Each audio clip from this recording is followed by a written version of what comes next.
Welcome to news alerts. Singareni గనుల వేలం విషయంలో సీఎం రేవంత్ రెడ్డి తీరును బీఆర్ఎస్ వర్కింగ్ ప్రెసిడెంట్ కేటీఆర్ ఎండగట్టారు.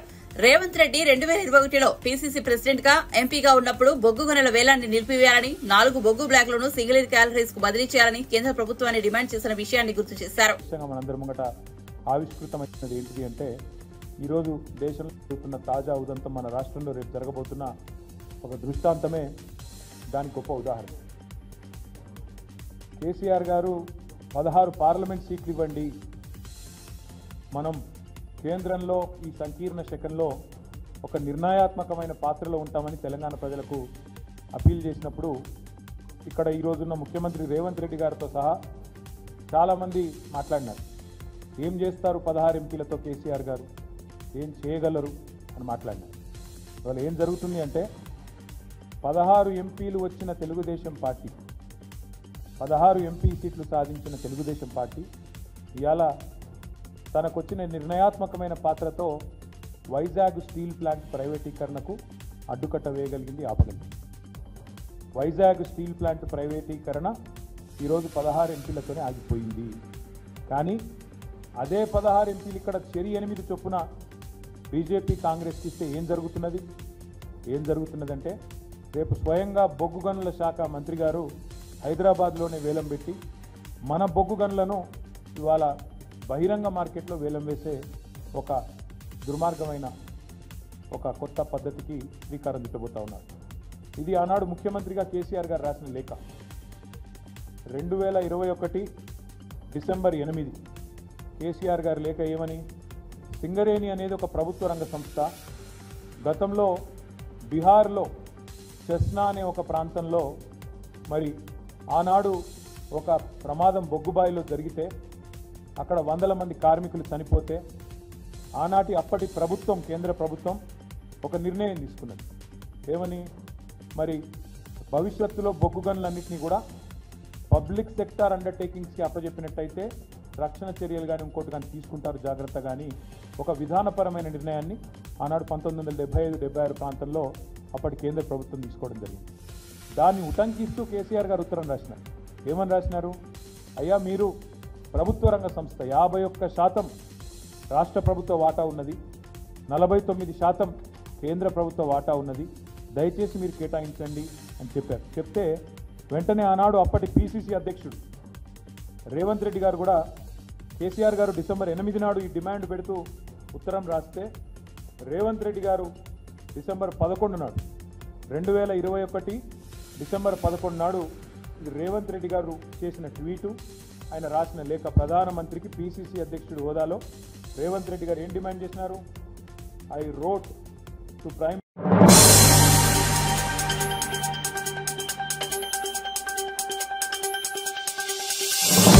సింగరేణిని కాపాడుకోవడం మనందరి బాధ్యత అని మాజీ మంత్రి బీఆర్ఎస్ నేత జగదీష్ రెడ్డి అన్నారు. బొగ్గు గనులను వేలం వేయడం అంటే సింగరేణికి ఉరి వేయడమేనని వ్యాఖ్యానించారు. తెలంగాణ హక్కుల్ని ఇతరులకు దారదత్త చేసే ప్రయత్నం, దాన్ని కేసీఆర్ గారు చూసి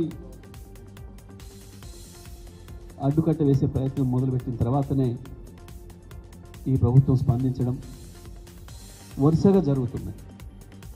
తెలంగాణ ప్రజల పట్ల, తెలంగాణ రాష్ట్ర ప్రయోజనాల పట్ల కాంగ్రెస్ పార్టీకి కానీ బీజేపీకి కానీ ఇంకెవరికి కూడా సోయి లేదనే విషయం అనేక సందర్భాల్లో నిరూపితమవుతుంది.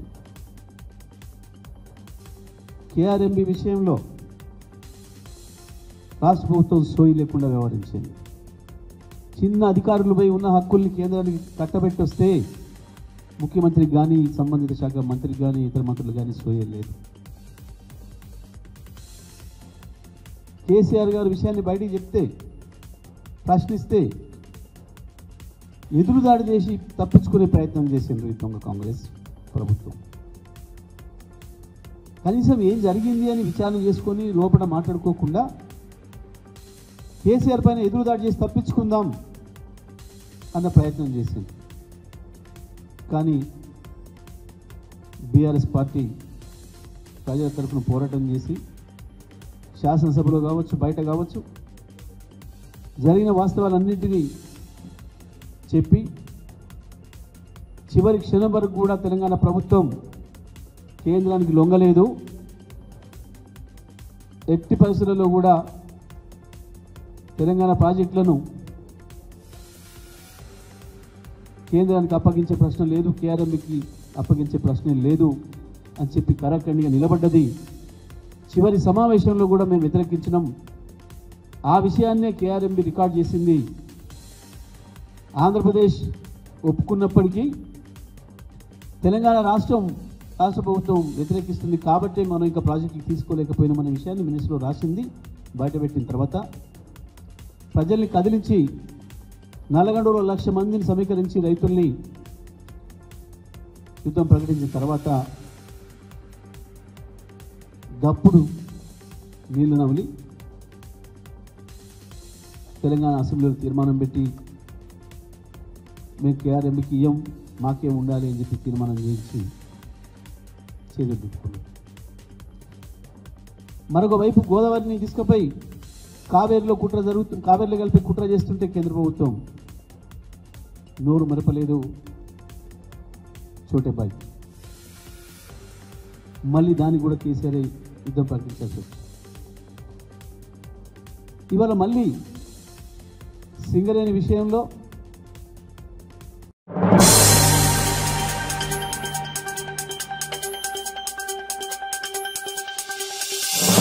విజయవాడలోని బీజేపీ రాష్ట్ర కార్యాలయంలో అంతర్జాతీయ యోగా దినోత్సవాన్ని నిర్వహించారు. బీజేపీ రాష్ట్ర అధ్యక్షురాలు దగ్గుపాటి పురంధేశ్వరి, పార్టీ నేతలు ఈ కార్యక్రమంలో పాల్గొన్నారు. ఈ సందర్భంగా పురంధేశ్వరి పలు యోగాసనాలు వేశారు. మన దేశంలో ఆవిర్భవించిన యోగా విశ్వవ్యాప్తమైనదని పురంధేశ్వరి అన్నారు. పిల్లలకు యోగా నేర్పించడం అవసరమని అంతా గుర్తించాలన్నారు. మనసును నియంత్రించడానికి యోగా దోహదం చేస్తుందన్నారు.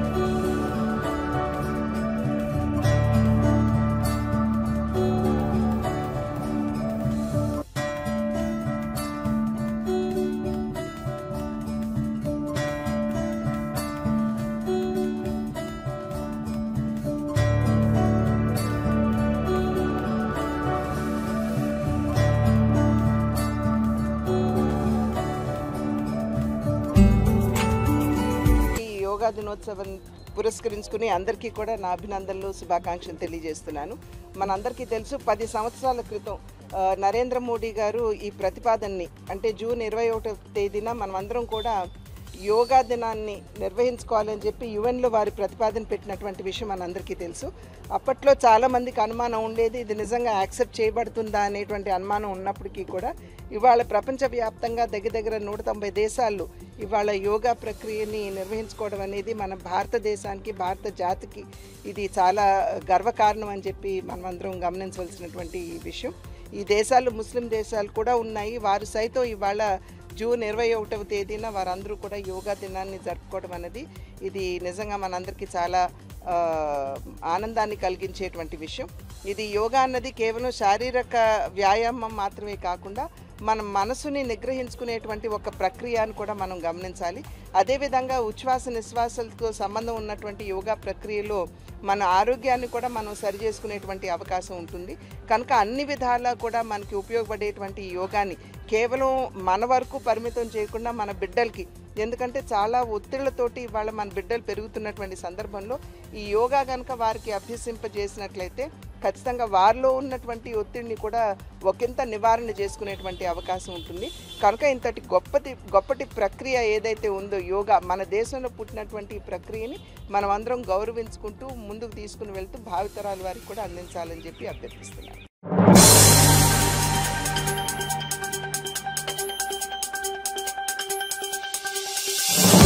మంత్రిగా పవన్ కళ్యాణ్ పంచాయతీరాజ్, గ్రామీణాభివృద్ధి, అటవీ, పర్యావరణ శాఖలో చేయవలసిన పని చాలా ఉందని ఆయన సోదరుడు జనసేన నేత నాగబాబు అన్నారు. అధికారాన్ని ప్రజలకు సేవ చేసేందుకే పవన్ వినియోగిస్తారని చెప్పారు. పవన్ మాటల్లో మాత్రమే పవర్ స్టార్ అని, రాజకీయాల్లో ఆయన నిజమైన హీరో అని నాగబాబు పేర్కొన్నారు. ఆయన తీసుకున్నటువంటి పంచాయతీరాజ్ కానీ, అటవీ, పర్యావరణం ఇవన్నీ కూడా చాలా డీటెయిల్డ్గా పనిచేయాల్సిన శాఖ. ఆయన టోటల్గా అక్కడ ఫోకస్ అయ్యాడు. ఆయన అసలు ఈ పదవి దీనికి సంబంధించిన థ్రిల్ కంటే కూడా ఎంత వర్క్ చేయాలి దాని మీద ఫోకస్ ఉన్నాడు. మేమందరం కూడా ఆయన వైపే ఉన్నాం, అంటే ఆయన ఆలోచనకి అనుగుణంగా ఉన్నాం. ఆయన చేయాల్సిన బాధ్యతలు చాలా ఉన్నాయి, దాని మీద ఆయన ఫుల్ ఫోకస్ పెట్టాడు. అవి బాగా చేయాలి అది కోరుకున్నాం తప్ప ఈ పదవి తాలూకు పవర్ని ఎంజాయ్ చేసేటువంటి ఆలోచన అయితే లేదు. నిజంగా అది ఆ థాట్ కూడా లేదు. సో పర్టికులర్గా రాష్ట్రానికి ముఖ్యంగా పంచాయతీరాజ్ శాఖ మంత్రిగా కావచ్చు, ఉప ముఖ్యమంత్రిగా కావచ్చు, మీ నుంచి మీ తమ్ముడికి అంటే ముఖ్యంగా నాయకుడి కంటే కూడా ఇంట్లో మీరు ముఖ్యంగా తమ్ముడుగా ఉన్న నేపథ్యంలో ఎలాంటి సలహాలు మీరు ఇచ్చారు? సార్ ఏదైనా సరే ప్రజలకి ఉపయోగపడేది, ప్రజల సంక్షేమం కోసం ఉపయోగపడేది ఏది చేసినా సరే మా యాజ్ ఒక బ్రదర్గా అయితే, అతనికి అన్నగా అయితే అదే కోరుకుంటున్నాను ఆయన దగ్గర నుంచి. ఎందుకంటే కొత్తగా ఈ పదవి వల్ల మాకు వ్యక్తిగతంగా వచ్చే అడ్వాంటేజ్కి ఏం లేదు, కానీ ఈ పదవి ద్వారా ఒక పవర్ వచ్చింది కాబట్టి ఈ పవర్ని ప్రజా సంక్షేమం కోసం, ప్రజల యొక్క వెల్ బీయింగ్ కోసం ఉపయోగించాలని మేము కోరుకుంటున్నాం. ఇప్పుడు ఆయన సినిమా వరకే పవర్ స్టార్ అండి, but when it comes to politics is a real hero. Cinema సంబంధం లేదు, is entirely different, is a great leader.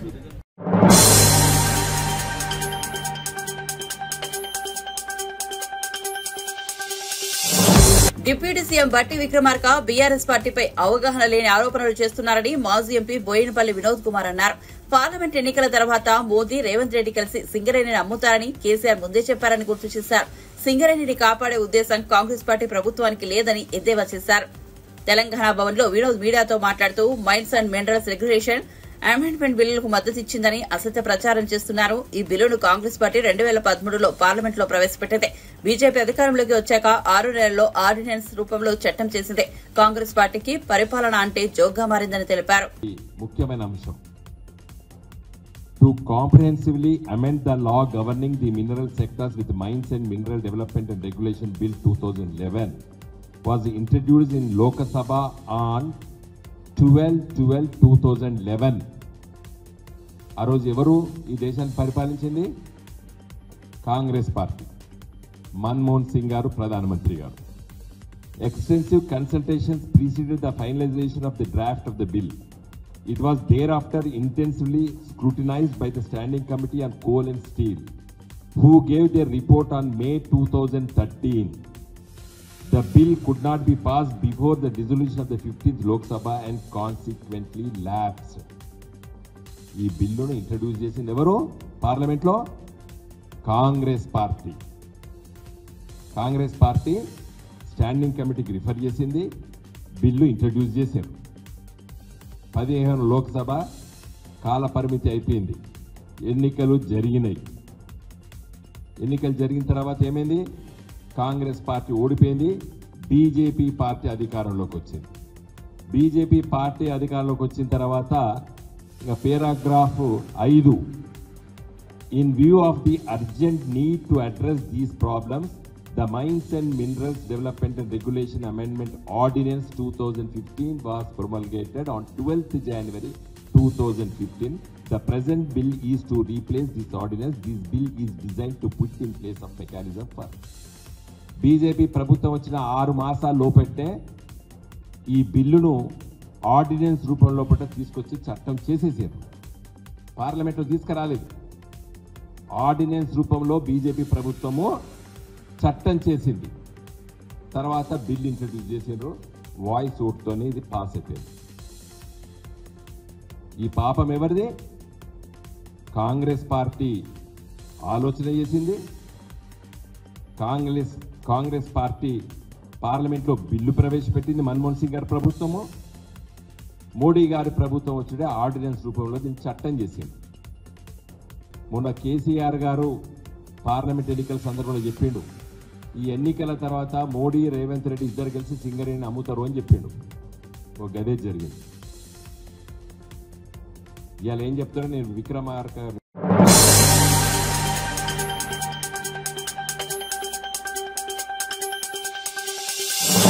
కాపు ఉద్యమ నేత ముద్రగడ పద్మనాభరెడ్డి మీడియా సమావేశంలో ఆసక్తికర వ్యాఖ్యలు చేశారు. ఎన్టీఆర్ ముఖ్యమంత్రి కాగానే సినిమాలు వదిలేశారని, పవన్ కళ్యాణ్ కూడా ఎన్టీఆర్ బాటలోనే సినిమా రంగాన్ని పూర్తిగా వదిలేయాలని సూచించారు. ఓటమి చెందానండి. ఓటమి చెందితే పేరు మార్చుకుంటా అన్నాను. పేరు మార్పుకి దరఖాస్తు చేశాను. ప్రభుత్వం యాక్సెప్ట్ చేసిందండి. గెజెట్లో ప్రింట్ చేసిందండి. ఆ ప్రింట్ చేసిన కాపీ మీ అందరికీ ఇస్తున్నాను. గవర్నమెంట్ గెజెట్లో ప్రింట్ చేసిన కాపీ మీకు అందజేశానండి. ఈ సందర్భంగా పేరు మార్పు కోసం ఎంతో ఒత్తిడి చేసిన కాపు బలిజ యువతకి, వాళ్ళందరూ నాకన్నా చిన్నవాళ్ళైనా వాళ్ళందరికీ ధన్యవాదాలు చెప్పుకుంటున్నానండి. నాకు స్వేచ్ఛ కలగజేసినందుకు చాలా ఆనందంగా ఉంది. గతంలో జగన్ గారి పాలనలో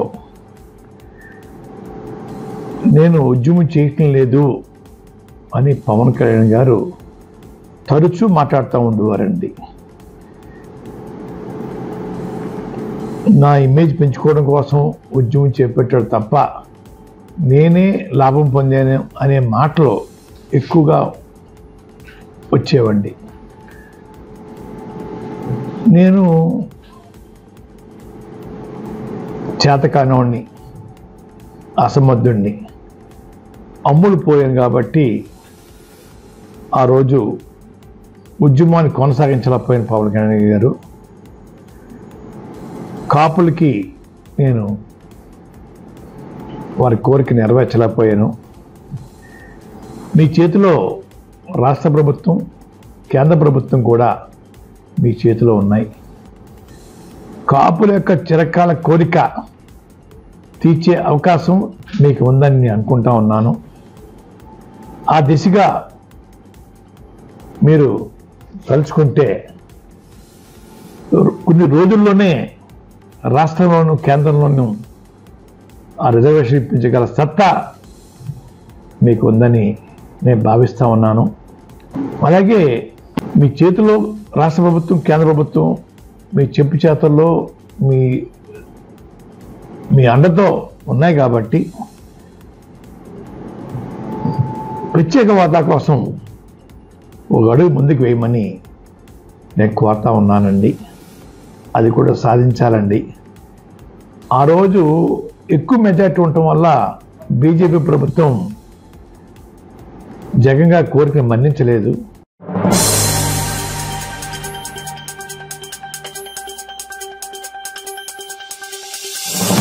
దేశంలో హోంమంత్రి, విద్యాశాఖ మంత్రి లేని రాష్ట్రం ఏదైనా ఉందా అంటే అది తెలంగాణ మాత్రమేనని బీఆర్ఎస్ నేత ఆర్ఎస్ ప్రవీణ్ కుమార్ తెలిపారు. ముఖ్యమంత్రి రేవంత్ రెడ్డి హోంశాఖ, విద్యాశాఖ, ఎస్సీ సంక్షేమ శాఖ, రకరకాల శాఖలు తన గుప్పెట్లో పెట్టుకుని రాష్ట్రాన్ని పూర్తిగా అభద్రతా భావంలోకి నెడుతున్నారని ప్రవీణ్ కుమార్ పేర్కొన్నారు. చింతిస్తున్నాం.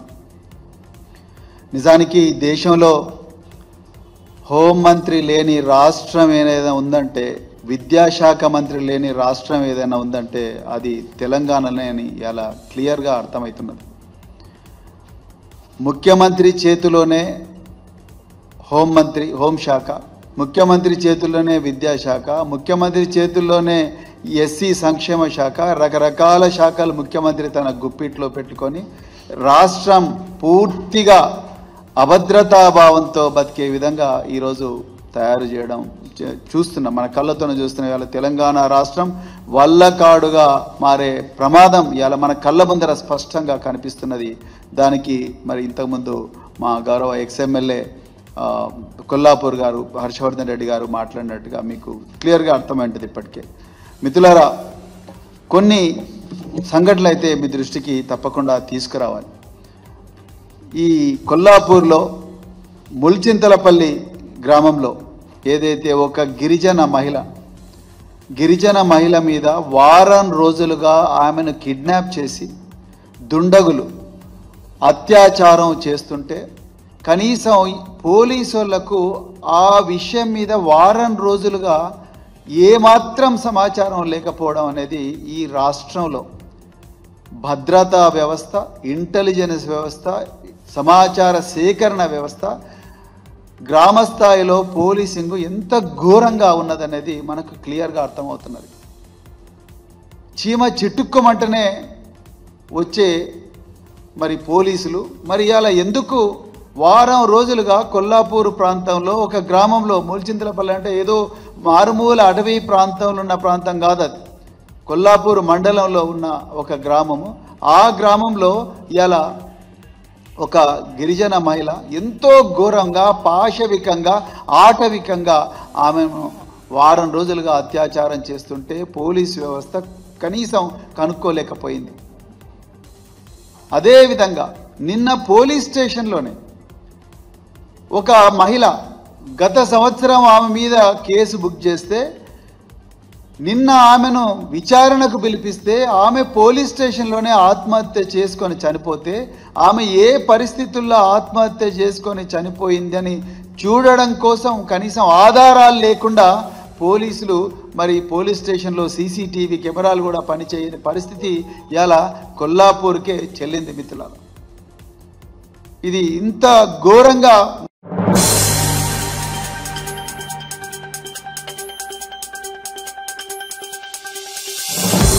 గతంలో ఐటీఐఆర్ ను కాంగ్రెస్ ఆధ్వర్యంలోని యూపీఏ ప్రభుత్వం మంజూరు చేసిందని, ఆ తర్వాత వచ్చిన మోడీ సర్కార్ రద్దు చేసిందని టీపీసీసీ వర్కింగ్ ప్రెసిడెంట్ జగ్గారెడ్డి ఆరోపించారు. రద్దు చేసిన ఐటీఐఆర్ ని తెప్పించాల్సిన బాధ్యత కేంద్ర మంత్రులు కిషన్ రెడ్డి, బండి సంజయ్లదేనని స్పష్టం చేశారు. గాంధీ భవన్ లో శుక్రవారం ఆయన విలేకరులతో మాట్లాడుతూ ఐటీఐఆర్ కోసం ఆనాడు యూపీఏ ప్రభుత్వం అన్ని పర్మిషన్లు ఇచ్చిందని తెలిపారు. ఎన్డీఏ ప్రభుత్వం వచ్చాక రద్దు చేసిందని ఆవేదన వ్యక్తం చేశారు. ఐటీఐఆర్ ఏర్పాటు కోసం అన్ని రకాలుగా అనుమతులు ఇచ్చింది ఆనాటి యూపీఏ కాంగ్రెస్ గవర్నమెంట్. ఎన్డీఏ ప్రభుత్వం అంటే బీజేపీ ప్రభుత్వం వచ్చిన తర్వాత ఐటీఐఆర్ని రద్దు చేయడం జరిగింది. ఈ ఐటీఐఆర్ ప్రధానమంత్రి మోడీగా అయిన తర్వాత రద్దు చేసిన తర్వాత ఆనాటి నుంచి ఆ ప్రభుత్వంలో కేంద్ర మంత్రులు మన తెలంగాణ ప్రాంతం నుంచి కూడా ప్రాతినిధ్యం వహిస్తున్నారు బీజేపీ సెంట్రల్ మినిస్టర్స్గా. కానీ ఏ రోజు కూడా ఆ రోజు ఈ తెలంగాణ యువతకు ఉద్యోగ అవకాశాలు కల్పించే యొక్క ఈ ఐటీఐఆర్ యొక్క సంబంధించిన ఎంప్లాయ్మెంట్ యొక్క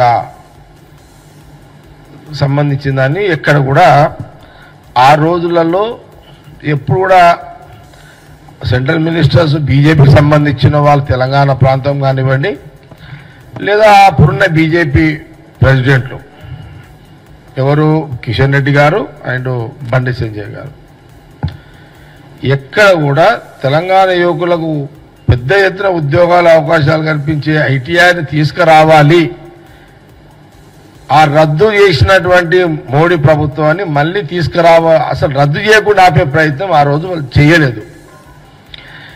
బాధాకరం విశేషం ఏంటంటే అసలు ఈ ఐటీఐఆర్ యూపీఏ గవర్నమెంట్ వసతులు పర్మిషన్లు ఇచ్చిన తర్వాత అన్ని పర్మిషన్లు ఇచ్చిన తర్వాత ఎన్డీఏ బీజేపీ ప్రభుత్వం రద్దు చేస్తే అసలు చర్చ లేకపోవడం అది విచిత్రమైన సంఘటన మన తెలంగాణ ప్రాంతంలో ఈ రకంగా కనబడుతున్నది. అంటే ఏదన్నా రెచ్చగొట్టే ప్రసంగాలకు ఆకర్షితులవుతున్నారే తప్పితే బీజేపీ సెంట్రల్ మినిస్టర్లు కానీ బీజేపీ పార్టీ ప్రెసిడెంట్ తెలంగాణ ప్రాంతానికి సంబంధించిన నాయకులు రెచ్చగొట్టే ప్రసంగాలు చేస్తే యువత దానికి ఆకర్షితులవుతున్నారే తప్పితే స్వశక్తితో మనము ఎదగాలి అనే ఒక ఆలోచనని మెజార్టీ వాళ్ళు ఆలోచి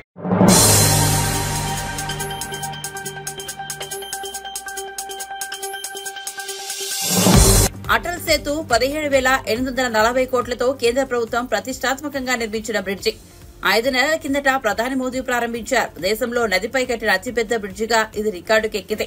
ఇదిలా ఉండగా 5 నెలలు తిరగక ముందే దీనిపై పగుళ్లు రావడం వివాదాస్పదమైంది. కేంద్ర ప్రభుత్వం ప్రతిష్టాత్మకంగా నిర్మించిన ఈ బ్రిడ్జిపై ఇంత తక్కువ సమయంలోనే పగుళ్లు రావడంపై ప్రతిపక్ష కాంగ్రెస్ పార్టీ కేంద్రాన్ని ఎండగడుతోంది. బ్రిడ్జిపై 2 నుంచి 3 అడుగుల మేర పగుళ్లు ఉన్న వీడియోని నెట్టింట వైరల్ గా మారింది.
అంతర్జాతీయ యోగా దినోత్సవాన్ని దేశవ్యాప్తంగా ప్రపంచవ్యాప్తంగా జరుపుకుంటారు. ఈ సందర్భంగా ప్రధాని నరేంద్ర మోదీ శ్రీనగర్ లో నిర్వహించిన యోగా కార్యక్రమంలో పాల్గొన్నారు. దాల్ సరస్సు ఒడ్డున మోదీ 7,000 మందితో యోగా చేయవలసి ఉండగా వర్షం కారణంగా కార్యక్రమానికి అంతరాయం కలిగింది. కార్యక్రమాన్ని ఇండోర్ స్టేడియంకు మార్చారు. ఈ సందర్భంగా మాట్లాడిన ప్రధాని మోదీ 10వ అంతర్జాతీయ యోగా దినోత్సవాన్ని పురస్కరించుకుని ప్రతి ఒక్కరూ యోగాను తమ దైనందిన జీవితంలో భాగం చేసుకోవాలని కోరారు.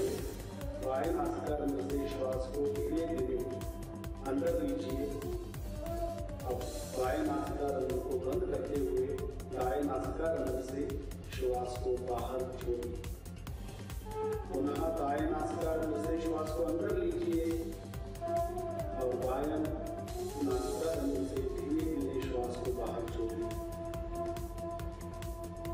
एक और बार इसका अभ्यास करेंगे, पूरा ध्यान श्वास प्रश्वास पर रहे। बाएं नासिका से श्वास अंदर और दाएं नासिका से श्वास बाहर, दाएं से अंदर, पुनः बाएं से बाहर। ध्यान रहे श्वास धीमा, गहरा और लयबद्ध हो।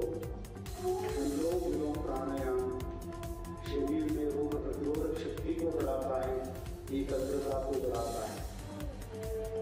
तनाव, चिंता, अवसाद, अनिद्रा जैसे विकारों को नियंत्रित करता है। और धीरे धीरे बाएं नासिका से श्वास को बाहर छोड़ते हुए वापस पुनः सामान्य स्थिति में आ जाएंगे। अगला अभ्यास शीतली प्राणायाम का अभ्यास करेंगे।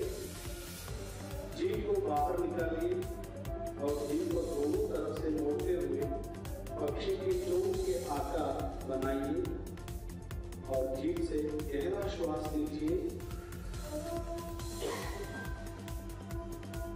और नाक से धीरे धीरे श्वास बाहर छोड़िए।